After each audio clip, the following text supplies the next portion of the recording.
Life as We Know It with Tom Walton. It's a given that we seldom realize how much we enjoy something until it's gone. Not only has the pandemic robbed us of our freedom of movement, it has denied us the pleasure and the excitement of movies.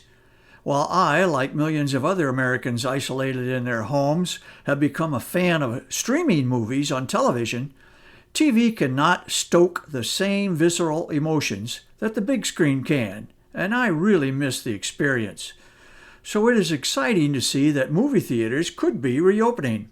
AMC, the world's largest theater operator, expects to have 97% of its movie houses open again by the middle of the month.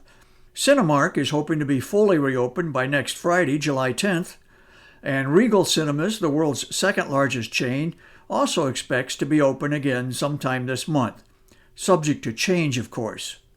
Normally at this time of year, Hollywood studios would be promoting and launching their summer blockbusters, but this is a summer like no other.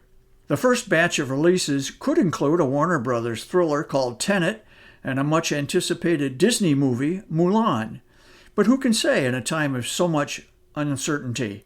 An even bigger question, will movie lovers like me show up when the movies return? Patrons will obviously hope and expect that the theaters they patronize will be cleaned and sanitized after every showing ends. No longer will it be enough to just sweep up the spilled popcorn and discarded soft drink cups. How will social distancing work in a theater? Will 2 empty seats be enough to separate one couple from another? Can 2 families of 4 occupy the same row? Will masks be mandatory? I would hope so, but speaking of popcorn, you can't eat it with a mask on. That raises another issue. Theater operators rely heavily not only on ticket sales, but concessions. The price of getting in the front doors of the multiplex is just the beginning if the kids want popcorn and Twizzlers and juice boxes. How do we tell them the treats are no longer an option? A family of 4 can easily spend $50 on tickets and goodies at the movies. If that stops, theater owners take a huge financial hit over and above what they lose by operating at 25 or 50% capacity in the seating area. As a moviegoer, I'm not concerned about a less than full house. I prefer weekday matinees anyway, and I don't think I've ever gone to one where the theater was crowded. Usually, I'm in a row by myself. I even recall going to an afternoon matinee once, many years ago, when I was the only person in the place. I always wondered if they would have fired up the projector if I hadn't shown up. There's no question about the pent-up demand in America to get out of our houses and return to whatever our new normal is going to look like.